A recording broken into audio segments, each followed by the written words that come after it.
تو جیسے ہمارے گھر آباد ہوتے ہیں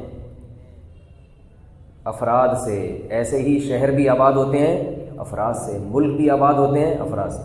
ابھی میرے بیرون ملک اسفار ہوئے تو میں وہاں دوستوں سے ایک بات کہتا تھا کہ کراچی والا لک نہیں آ رہا، کراچی والا مزہ نہیں آ رہا۔ ملیشیا کتنا خوبصورت ملک ہے، کتنا زبردست انہوں نے بنایا ہے اس کو، بلڈنگیں ہیں، پارک ہیں، بندے نہیں ہیں۔ تھائی لینڈ کتنا خوبصورت ملک ہے، بینکاک، پورے شہر کے اوپر، کراچی جتنا شہر ہے پورے شہر کے اوپر انہوں نے روڈ بنائے ہوئے ہیں۔ پھر اس ٹرین کا ٹریک الگ ہے، لوکل ٹرین، روڈ الگ ہے، بندے نہیں۔ ہمارے ہاں صدر میں جاؤ بندے ہی بندے، مارکیٹیں بھری ہوئی ہیں، ایک گہما گہمی ہے۔ یہ گہما گہمی جو ہے نا، اس سے انسان کی زندگی کو تازگی ملتی ہے، اس سے انسان سیکھتا ہے بہت کچھ۔ صدر میں لے جا کے بندے کو چھوڑ دو، کسی کو صدر میں لے جا کے چھوڑ دو، تھوڑے دنوں میں دیکھو کیا فنٹر بن کے نکلے گا وہ۔ 100 قسم کے لوگوں سے اس کا واسطہ پڑے گا۔ دیکھو گاؤں اور دیہات کے لوگوں کی جو مینٹل اپروچ ہے وہ ذرا کم ہوتی ہے، وہ کم سیکھتے ہیں، تیز نہیں ہوتے وہ۔ وجہ کیا ہے کہ آپ نکلے دور پہاڑ پہ ایک بندہ نظر آیا آپ کو، یہ سارا دن کتنے افراد سے ملاقات ہوئی؟ ایک آدمی سے، وہ بھی کہاں بیٹھا ہوا تھا؟ پہاڑ۔ 2 آدمی ادھر ٹہلتے ہوئے نظر آئے، ایک آدھ ادھر نظر آ گیا، اور وہ بھی اپنے ہی مزاج کے، اپنی ہی زبان کے۔ آبادی زیادہ ہوتی ہے تو صبح سے لے کے رات تک 100 مختلف قسم کے لوگوں سے آپ کا واسطہ پڑتا ہے، تجارت کی لائن سے بھی، مذہب کی لائن سے بھی، معاملات میں بھی، ہر طرح کی چیزوں میں۔ اس لیے جو کثیر آبادی والے لوگ ہیں ان کی جو ذہنی گروتھ ہے، نشو و نما، وہ بہت تیزی سے ہوتی ہے، بہت فنٹر بن جاتے ہیں تھوڑے دنوں۔ کراچی میں دیکھو ہر آدمی فنٹر بن، آپ کو لگے گا۔ لاہور میں بھی ایسے ہی کھچا کھچ پبلک بھری ہوئی ہے۔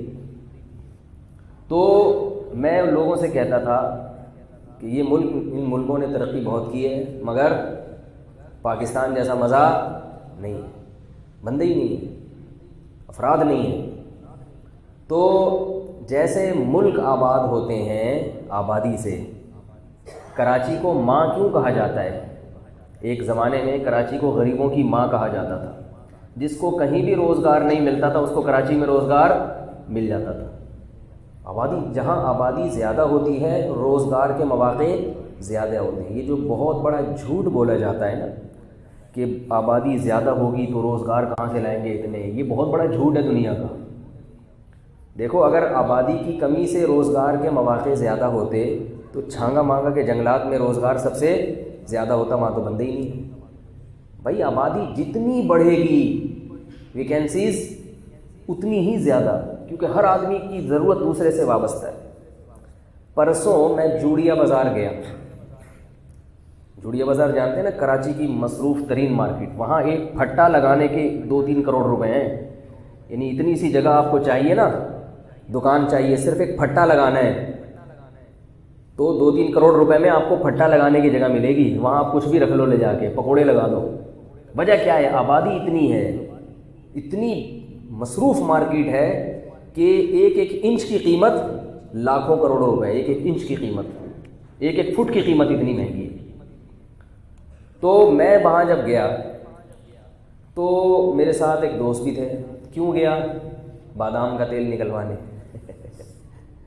یہ مذہبی باہر نہیں ہے۔ جوڑیا بازار میں 20 قسم کے بادام نظر آئیں گے، کیونکہ جب آبادی زیادہ ہوتی ہے تو کمپٹیشن بڑھتا ہے، خود بخود ورائٹیز آپ کو 10-20 قسم کی ملیں گی، کیونکہ لوگ بہت آ رہے ہیں نا خریدنے کے لیے۔ تو ہر آدمی کو کون سا بادام چاہیے بھائی؟ ہر چیز مل جائے گی آپ کو کراچی میں، جوڑیا بازار میں ہر چیز مل جائے گی۔ جہاں پیدا ہو رہی ہے وہاں نہیں ملے گی، یہاں ملے گی آپ کو، کیونکہ آبادی زیادہ ہونے سے کمپٹیشن زیادہ ہے، اس کی کھپت زیادہ ہے، تو ہر چیز ملے گی۔ تو میں گیا ایک مخصوص دکان پر، مجھے پتہ ہے وہاں سے صحیح چیز ملتی ہے، تو 10-20 قسم کے، کتنے قسم کے بادام، کتنے قسم کے چیزیں۔ تو بھائی کون سا والا بادام چاہیے وہ ہم نے لے لیا۔ اس کا تیل نکلوانا ہے تو تیل نکالنے والے بھی بیٹھے ہوئے، تیل نکالنے والے بھی جو آپ کا بھی تیل نکالیں گے اور ساتھ ساتھ بادام کا بھی نکالیں گے۔ تو آپ دیکھ لو کوئی ایسی دکان جس میں آپ کا تیل نہ نکلتا ہو، صرف بادام کا نکلتا ہو. تو ایسے ہی ہم نے ایک شاپ دیکھ لی، ہمارے سامنے اس نے بادام کا تیل نکال کے دیا. یہ سہولت بھی آپ کو باہر تھوڑی وہ کہتے ہیں پیکنگ کی چیزیں لینا لو ورنہ پتلی گلی سے نکلو یہاں سے. تو فارمی چیزیں مل رہی ہیں یہاں، دیسی چیزیں بھی مل جائیں گی. یہ دیسی ہے، یہ فارمی ہے، جو چاہیے آپ کو بتاؤ. تو میں جو اصل بات آپ کو بتا رہا تھا، بادام جو ہے نا، بادام کھایا کریں. خشک میوے میں، ڈرائی فروٹ میں بادام سے اچھا کوئی میوہ نہیں ہے. سمجھ رہے ہو؟ ڈرائی فروٹ میں سب سے بہتر میوہ کون سا ہے؟ جنرل نالج کے لیے درمیان میں کچھ چٹکلے آ جاتے ہیں. سب سے بہتر میوہ کون سا ہے؟ بادام. پستہ بھی اچھی چیز ہے، اخروٹ بھی اچھی چیز ہے، بہت ساری چیزیں اچھی ہیں، لیکن سب سے اچھا کون ہے؟ اوور آل مجموعی لحاظ سے اس کا نقصان نہیں ہے، فائدے ہی فائدے ہیں. بادام میں جو کولیسٹرول ہوتا ہے وہ بھی بہت اچھا والا کولیسٹرول ہوتا ہے، وہ فائدہ پہنچاتا ہے جسم کو. تو میں نے وہاں ایک منظر دیکھا، ہمارے ساتھ دوست بھی تھے، ہمیں پیاس لگی تو ایک گاجر کا ریڑھی ٹھیلا لگا کے ایک بندہ کھڑا ہوا ہے، پوری گاجریں بھری ہوئی ہیں. چلو پورا ٹھیلا بھرا ہوا ہے گاجروں. وہ گاجر کا جوس نکال کے بیچ رہا تھا. تو ہمارے دوست کو پیاس لگی، اس نے کہا میں گاجر کا جوس پی رہا ہوں. میں نے بھی پی لیا. پھر تو جب ہم نے پیا، میں نے کہا یار یہ ابھی عصر کا ٹائم ہو رہا ہے اور سردیوں کی اثر ہے، ابھی مغرب ہو جائے گی تھوڑی دیر میں، یہ اتنا بڑا ٹھیلا لگا کے بیٹھا ہوا ہے، یہ بکے گا کیسے اس کا؟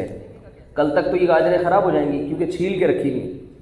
ہم تھوڑی دیر میں گھوم کے آئے تو وہ بالکل ختم. کتنے ہزاروں روپے روزانہ کما رہا ہے. یعنی تھوڑی دیر میں وہ کئی بورے جو گاجروں کے رکھے ہوئے تھے، جب ہم واپس آئے ہیں شاپنگ کر کے تو اس کا ٹھیلا دیکھنے میں کیا لگ رہا ہے؟ غریب. دیکھنے میں لوگوں کو بتا دو میں گاجر کا جوس بیچتا ہوں، سب زکوٰۃ دیتے ہوں گے، یہ لے بھائی تو گاجر کا جوس بیچ. لیکن 1-1.5 گھنٹے میں پورے کے پورے پورا ٹھیلا اس کا کیا ہو گیا؟ غائب. کتنا کما لیا ہوگا. یہ کس کی برکت ہے؟ آبادی کی برکت ہے، آبادی. تو اس لیے بار بار یہ کہتا ہوں کہ آباد جو ہے نا، دنیا آباد کس سے ہوتی ہے؟ انسانوں سے. ملک آباد ہوتے ہیں انسانوں سے، گھر آباد ہوتے ہیں انسانوں سے. ایسے ہی اللہ کا گھر بھی کس سے آباد ہوگا؟ بیت اللہ کس سے آباد ہے؟ انسانوں سے آباد ہے. کتنا رش ہوتا ہے جب ہم اللہ کے گھر جاتے ہیں. طواف 24 گھنٹے طواف ہو رہا ہے. کیا عجیب منظر ہوتا ہے وہ منظر جب دیکھتا ہے انسان. ہر وقت اللہ کے گھر کے گرد دیوانوں کی طرح گھومنے والے موجود ہیں. 24 گھنٹے گھوم رہے ہیں. جو جاتا ہے ایک دم سائیکل کی طرح گھومنا شروع کر دیتا ہے. اس گھر کا ادب ہی ہے کہ جاؤ اور فوراً چکر کاٹنا شروع کر دو.